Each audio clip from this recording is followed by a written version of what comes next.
Vous ne pouvez pas devenir riche, un Elon Musk, et vous êtes en train de cacher vos assets. Ce que je fais en République démocratique du Congo, les gens aux États-Unis ne doivent pas savoir, le gouvernement canadien ne doit pas savoir. Cette façon de faire les choses, c'est une façon africaine de penser à l'argent. C'est une façon africaine de penser à la richesse.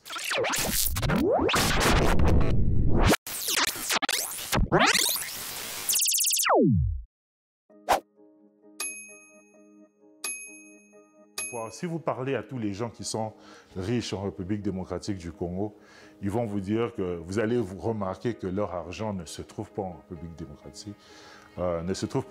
démocratique, du Congo. Leur argent se trouve à l'extérieur.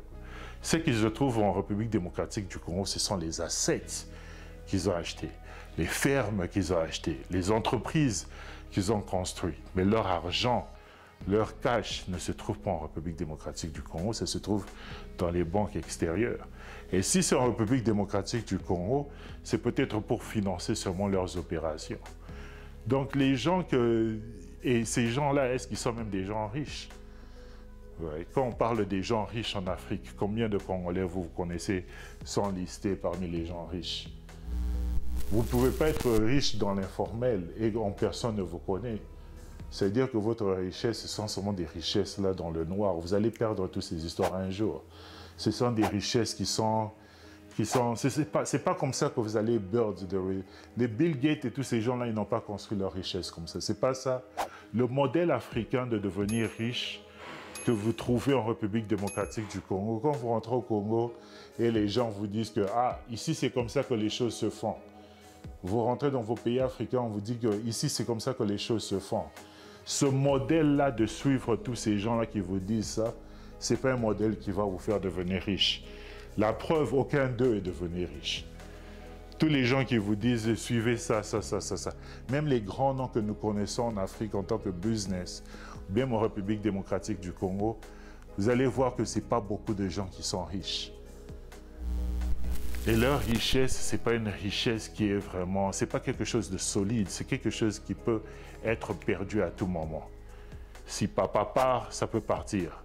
Si un cousin part, ça peut partir. Si le pouvoir change, ça peut partir. Donc c'est pas le generational wealth que vous voulez vraiment avoir en tant que Congolais.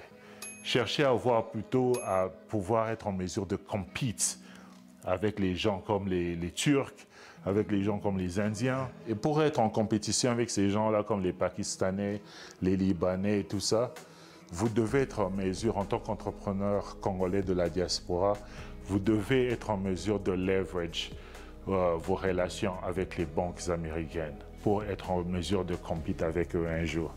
Parce que si vous ne le faites pas, vous serez toujours dépendant vous serez même moins que les Congolais, l'entrepreneur congolais local. Et vous serez obligé de faire la même chose que l'entrepreneur congolais local.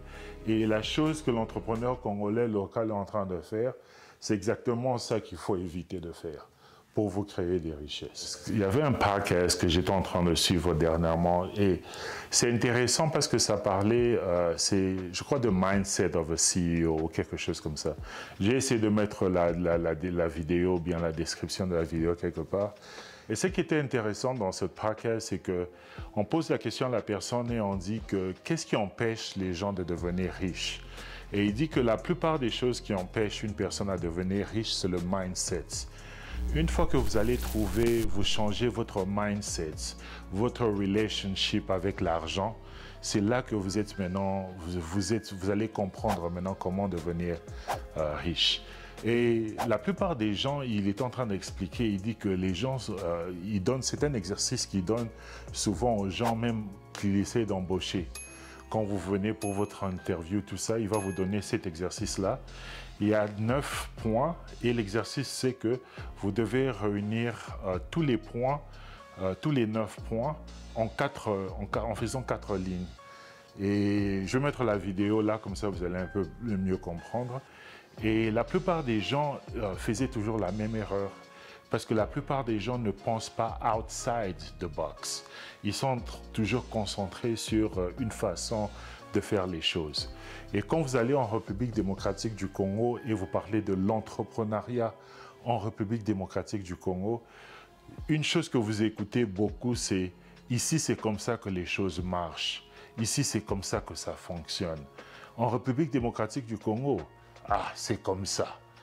Donc, tous ces gens parlent de la même façon, c'est parce que on les a habitués de penser de cette façon.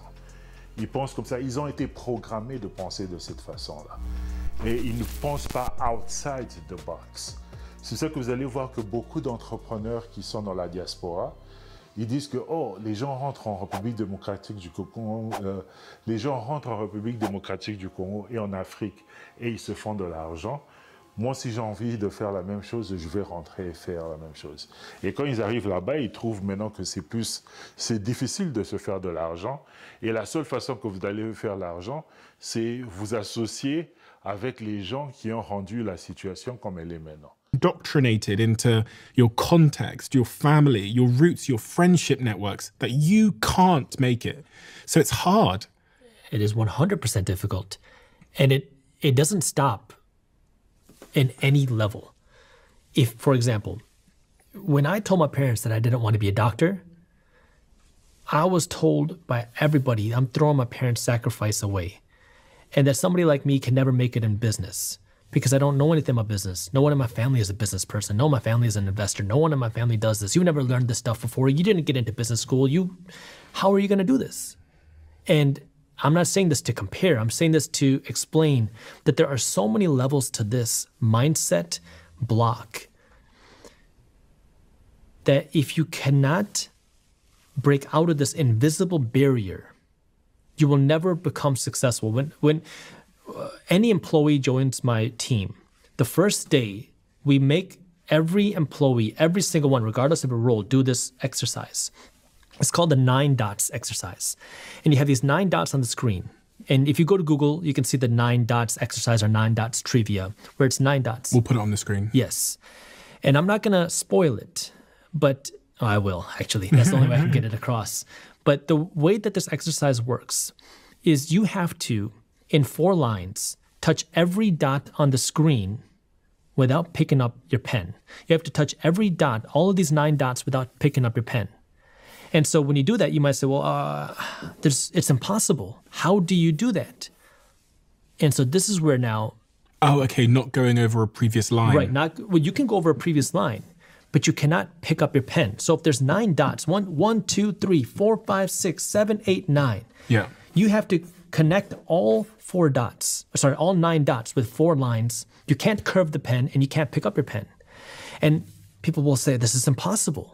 And the reason why you say it's impossible is because you have just created an invisible barrier. Because now if you go outside of the box, if you extend the pen a little bit further, then you can start to connect all of these dots. And now you realize, oh, it is possible if I don't create these invisible walls around myself, if I don't put myself in this invisible box. And that's what we do. We're all conditioned to do this to some extent. If you grew up in poverty, it might be that you can never become any level of successful. If you grew up thinking that you're going to be this thing, it might be that you can never start a business. You can never become an investor. If you have become an engineer and now in your 30s you want to go out and do something different, it might be that somebody like you can never do something different. But these are all invisible boxes. You see it right there. And that's why we make every team member, every employee do that on the first day, because what we say is, look, we've got to come here and innovate. And if you want to be able to innovate and do something big, you have to get out of your own mind and you have to be able to break out of these invisible barriers. And so now when you go back to your question, it's very difficult. It is difficult. And so how do you do it?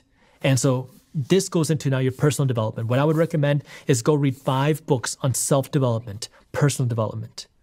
And really now try to implement these things into your life, because until you can start to think a little bit different and you can start to see the world a little bit bigger, you're never going to be able to achieve the maximum level of wealth that you deserve. I've just gone on Google and found this 9 dots thing, which I've got here. This is the 9 dots. You got it. So you're telling me I've got to connect all of the dots without lifting up my pen? Exactly. Okay, let me try. You have only 4 lines and you can't curve. I can only do 4 lines? Only 4 lines.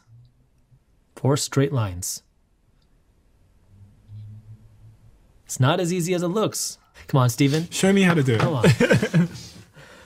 So what most people do is they start going like this, and then now we freeze up because I don't know where I can go next. But the way that you do it is we're going to break the invisible barrier. So what I'm going to do now is I'm going to start the same way I did before, but instead of creating the same cut that I did last time, I'm going to break the invisible barrier, go a little bit further down, and now I'm going to come up like this. Then I'm going to go this way, and then I'm going to finish it up like that. You break the invisible barrier. You go beyond what you think you can do because you blew past your own expectations. We have this invisible box around ourselves. And this is what you want to be able to break out of. This is that mindset shift that you have to be able to make. And that's the first part to becoming wealthy. When you talked about invisible barriers, it reminded me of a video that actually changed my life. And it was a video of an ant. Some people have heard me talk about this video before. This is the video. Shows an ant, and they get a Sharpie pen and draw a circle around it. And the ant now believes that it's trapped in this circle. No matter what it does, it goes around and it checks all the sides of the circle. It thinks that it's trapped. We can see that that circle is a figment of its imagination. Right. And when I see this, I think, oh my God, we've all got this sort of imaginary circle drawn around us. And then I watched this video of a spider, so they can do the same thing with a spider. But the key moment in this video that really inspired me is the spider's currently trapped by this pen, right? But in this video, there's a moment where the spider accidentally steps over the pen. And when it steps over the pen, it can never, ever be trapped by the pen again. You'll see it in a second. It's running towards it. So this is like an imaginary barrier in its mind. And then if I just bring it forward a little bit, this is the moment here where it gets... Wow. It's like a real wall. It thinks it's a real wall. Yeah. And then it gets too tight here, it runs over it, and it can never be trapped again. I love that. Because once you break it, you can't be stopped after that. You realize that it's an illusion that was trapping you the whole time. And this kind of feeds into what we've been saying about these stereotypes. For me, when at a very young age, when I was able to make my first money or start a business or turn an idea into a thing that put money in my pocket, that illusion was broken forever. The illusion that the only way to become successful, you said the same thing, was to go to school, get a degree, get a job. And you can't unsee it. You can't unlearn it. Yeah. Vous êtes en train de travailler trop dur parce que vous voulez faire les histoires dans la cachette. Si vous êtes plus transparent et si vous pensez outside the box et vous ne suivez pas les conseils des entrepreneurs qui ont toujours opéré au Congo depuis des millions d'années, vous allez voir que vous allez taper maintenant, vous allez tap into another opportunity. Ce sera d'autres opportunités, ce sera un autre niveau de richesse. Et c'est ça, normalement, que l'entrepreneur congolais doit commencer à faire. Jusqu'aujourd'hui, comme JC est en train de dire, il y a beaucoup d'ignorance dans l'entrepreneuriat congolais. Beaucoup de gens croient que ces histoires sont impossibles. Le Congolais entrepreneur n'est pas patient.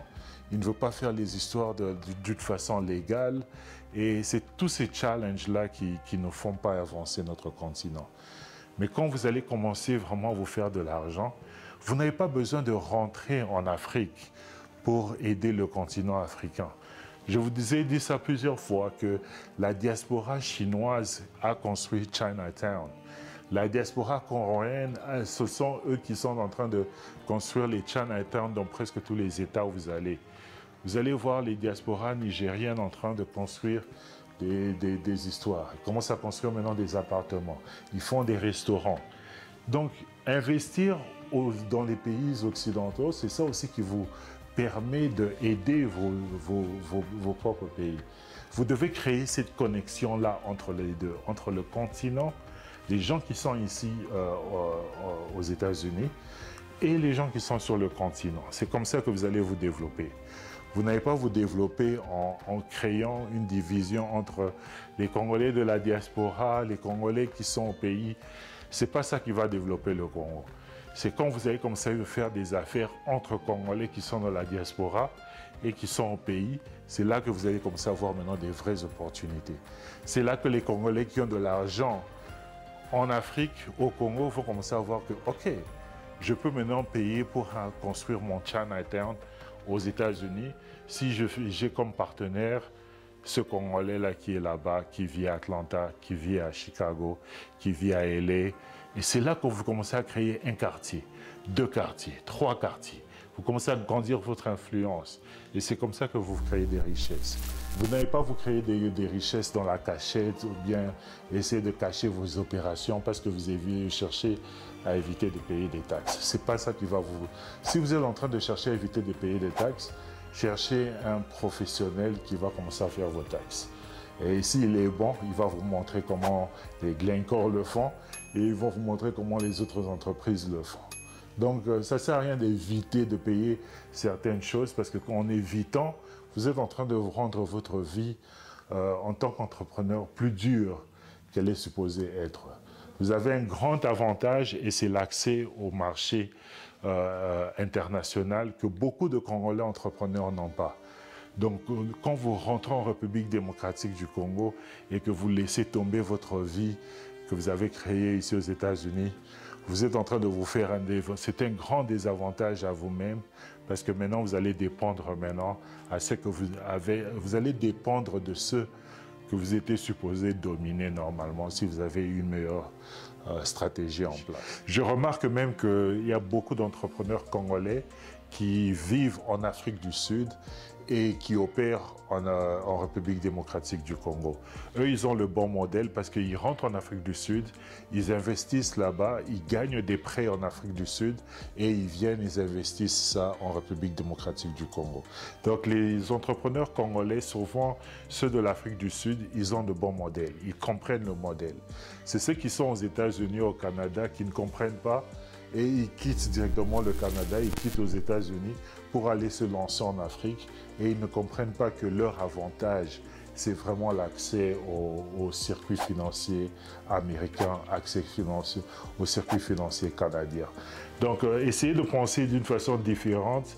Focalisez-vous sur vos relations avec les banques, avec les partenaires qui vous prêtent de l'argent et ne pas vous focaliser vraiment sur les opérations sur le terrain. Ça, c'est quelqu'un d'autre qui doit manager pour vous. C'est quelqu'un d'autre qui doit s'occuper de ça. Vous, en tant que CEO, votre boulot, c'est aller trouver l'argent, aller trouver les investissements. Et c'est ça que vous devez faire. Et c'est pour ça que je vous dis et je vous conseille de passer beaucoup de temps aux États-Unis où vous êtes en train de créer ces relations avec les banques et les investisseurs. Et quand vous avez sécurisé ces fonds, prenez cet argent, allez en République démocratique du Congo, investissez cet argent et continuez à faire la même chose. C'est comme ça que vous allez voir que votre argent, vous allez vous créer des richesses. Mais quand vous partez là-bas et vous commencez à dépendre des Africains qui sont là-bas, qui ont évolué là-bas pendant des années, ils vont rien ne vous apprendre de bon. Tout ce qu'ils vont vous apprendre à faire, c'est comment dépendre d'eux. Et vous serez toujours en train de dépendre d'eux. Et c'est eux qui vont vous donner, vous devrez faire ce que eux ils veulent pour vous donner accès à ces marchés. Et quand vous êtes dans cette situation-là, surtout en République démocratique du Congo, si vous comptez devenir riche, c'est là qu'on va vous faire toucher des histoires que vous ne voulez même pas toucher vous-même. Donc là, c'est une conversation pour une autre journée.